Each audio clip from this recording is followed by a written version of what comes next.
വയനാട്ടിലെ ഉരുൾപൊട്ടൽ ദുരന്ത മേഖലയിൽ 8ാം ദിവസം തെരച്ചിൽ അവസാനിച്ചു. ചൂരൽമലയിൽ 17 സ്ഥലത്ത് സിഗ്നൽ ലഭിച്ചിരുന്നു. ഡ്രോൺ പരിശോധനയിലാണ് സിഗ്നൽ ലഭിച്ചിരുന്നത്. വിവരങ്ങളുമായി സുജു ടി ബാബു ചേരുകയാണ്. സുജു, എല്ലാ പഴുതുകളും അടച്ച് ഇനി എവിടെയെങ്കിലും ആരെയെങ്കിലും കണ്ടെത്താനുണ്ടെങ്കിൽ അതിനുള്ള എല്ലാ സാധ്യതയും അടച്ചുകൊണ്ടുള്ള ഒരു വലിയ പരിശോധനയാണ് ഈ കഴിഞ്ഞ ദിവസങ്ങളിലെല്ലാം നടന്നത്. ഇന്ന് 8ാം ദിവസത്തെ ഈ പരിശോധന പൂർത്തിയായിരിക്കുകയാണ്. ഇന്നത്തെ സമഗ്ര വിവരങ്ങൾ.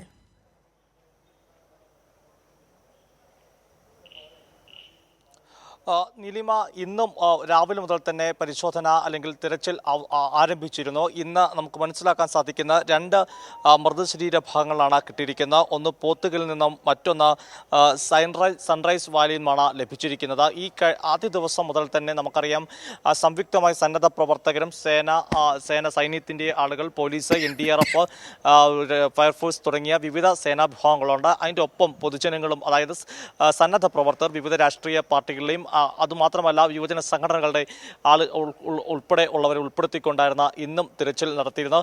ഇന്ന് ശരീരഭാഗങ്ങളാണ് ലഭിച്ചിരിക്കുന്നതാണ് ഇന്ന് മന്ത്രിമാരുടെ വാർത്താ സമ്മേളനത്തിൽ നമുക്ക് മനസ്സിലാക്കാൻ സാധിക്കുന്നത്. ഇപ്പോഴും 100-ലധികം ആളുകളെ ഇതുവരെയും കണ്ടുകിട്ടേണ്ടതായിട്ടുണ്ട്. അവരെ കാണുവാനില്ല. അവരുടെ കണക്കുകൾ സ്പെഷ്യൽ ബ്രാഞ്ച് ഉൾപ്പെടെയുള്ള പോലീസിൻ്റെ വിഭാഗങ്ങൾ അന്വേഷിച്ചു വരികയാണ്. കൃത്യമായ ഒരു കണക്കിലേക്ക് എത്തേണ്ടത് കൂടിയുണ്ട്. പ്രത്യേകിച്ച് ചിലപ്പോൾ ചില ഡബിളിങ്ങുകളൊക്കെ ഇതിൻ്റെ സംഭവിക്കും. പരാതി ഇത്ര ആളുകളെ കാണുവാനില്ല എന്നുള്ളത്. അപ്പോൾ ആ കാര്യത്തിൽ ഒരു വ്യക്തത വരുത്തേണ്ടതുണ്ട്. എന്തായാലും സർക്കാരിനെ സംബന്ധിച്ചോളം ഏറ്റവും പ്രധാനപ്പെട്ടതാണ് നമ്മുടെ ഒപ്പം കഴിഞ്ഞ ദിവസങ്ങളിൽ വരെ ജീവിച്ചിരുന്ന ആളുകളാണ്. അവർക്ക് എന്ത് സംഭവിച്ചു എന്ന് കണ്ടെത്തുവാൻ മനുഷ്യസാധ്യമായ എല്ലാം ചെയ്യും. ഇപ്പോൾ സൂചിപ്പാറയിലെയുള്ള തിരച്ചിൽ അല്ലെങ്കിൽ രക്ഷാ ദൗത്യം, അതുമായി ബന്ധപ്പെട്ട് സൈനിക ഉദ്യോഗസ്ഥരോട് ചർച്ച ചെയ്ത ശേഷമായിരിക്കാം നാളത്തെ ദൗത്യം എങ്ങനെ പുനരാരംഭിക്കണമെന്ന തീരുമാനം ഉണ്ടാകുക. കഴിഞ്ഞ ദിവസം റിട്ടയർഡ് മേജർ ഇന്ദ്രപാലിന്റെ നേതൃത്വത്തിലുള്ള ഐബോട്ട് സംവിധാനം പ്രകാരം തിരച്ചിൽ നടത്തിയത് നമ്മൾ വാർത്ത ചെയ്തിരുന്നു. അങ്ങനെ അദ്ദേഹത്തിൻ്റെ ഐബോട്ട് സംവിധാനം, അതായത് ഡ്രോൺ പരിശോധന, ആ ഡ്രോൺ പരിശോധന വഴി ചില സ്ഥലങ്ങളിൽ ശരീരഭാഗങ്ങൾ ഉണ്ടാകാം എന്ന നിഗമനത്തിലേക്ക് എത്തിയിട്ടുണ്ട്. അങ്ങനെ പലയിടത്തും അത്തരം ഭാഗങ്ങൾ മാർക്ക് ചെയ്യുന്നുണ്ട്. അത് ആ മാർക്ക് ചെയ്ത ഭാഗങ്ങൾ കേന്ദ്രീകരിച്ചുകൊണ്ടുള്ള തിരച്ചിൽ ഇന്നും തുടർന്നിരുന്നു. നാളെയും ആ ഭാഗങ്ങളിൽ തിരച്ചിൽ നടത്തുമെന്ന് തന്നെയാണ് നമുക്ക് മനസ്സിലാക്കാൻ സാധിക്കുന്നത്. അതുമായി ബന്ധപ്പെട്ട് ഇന്ന് ഉന്നതതല യോഗം, ഈ ഭാഗത്ത് ഉദ്യോഗസ്ഥതല യോഗം ചേരുകയും ആ സ്ഥലത്തേക്ക് ഇതുമായി ബന്ധപ്പെട്ട ഉദ്യോഗസ്ഥർ, പ്രത്യേകിച്ച് ഇൻസിഡൻറ്റ് ബേസ് ഓപ്പറേഷൻ എന്നാണ് അതിന് പറയുന്നത്. Incident base operation control room തന്നെ ഇവിടെ ഉണ്ട്. അവിടെ IG Sethuraman sir, PWD executive engineer Baiju, fire force district officer Moosa Vadakkethil, regional fire officer Abdul Rasheed തുടങ്ങിയ ആളുകൾ ഈ ചൂരൽമലയിലെ ഈ കണ്ട സിഗ്നൽ കൂടുതലായി ലഭിച്ചിരിക്കുന്ന 17 ഭാഗങ്ങൾ, സിഗ്നൽ ലഭിച്ചിരിക്കുന്ന 17 മാർക്ക് ചെയ്യപ്പെടുന്ന ഒരു പ്രദേശത്ത് തന്നെ സ്ഥലമുണ്ട്.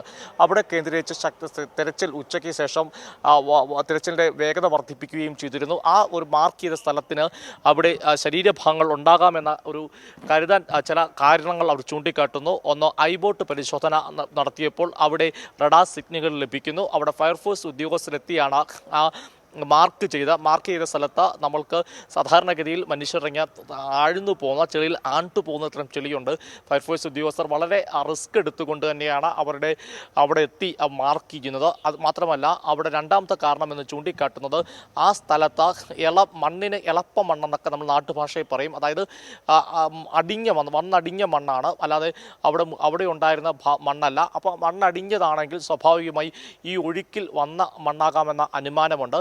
മറ്റൊരു കാര്യം, അവിടെ സ്കൂൾ ഗ്രൗണ്ടല്ല, കളി ഗ്രൗണ്ട് ഉണ്ടായിരുന്നു, കുട്ടികൾ കളിക്കുന്ന മൈതാനം, അതുപോലെ ഒരു കുളിക്കടവൊക്കെ ഉണ്ടായിരുന്നു. അപ്പോൾ ആ സ്ഥലത്തേക്ക് ഒരു സാധാരണ രീതിയിൽ കെട്ടിടങ്ങളോ ഒന്നുമില്ലാത്തൊരു സ്ഥലം കൂടിയാണ് ഞാൻ ഈ പറയുന്ന സ്ഥലം. അപ്പോൾ അവിടേക്ക് ഈ ആളുകൾ ഒഴുകിയെത്തി ആ മണ്ണിനടിയിൽ അകപ്പെടാൻ സാധ്യത കൂടുതലാണ്. പ്രത്യേകിച്ച് മേജർ ഇന്ദ്രപാലിൻ്റെ ഒപ്പം എത്തിയ ഉദ്യോഗസ്ഥർ നമ്മളോട് കഴിഞ്ഞ ദിവസം അവർ പറഞ്ഞിരുന്നു, ഒരു കേർവ്ഡ് ഷേപ്പിലാണ് വെള്ളം ഒഴുകിയിരിക്കുന്നത്.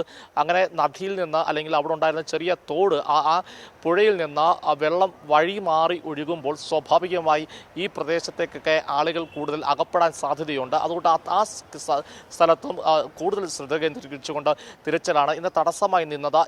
ഈ മാർക്ക് ചെയ്ത സ്ഥലത്തേക്ക് JCBക്ക് പോലും എത്താൻ സാധ്യമല്ല. കാരണം JCB പോലും ഈ ചെളിയിൽ ആണ്ടുപോകും.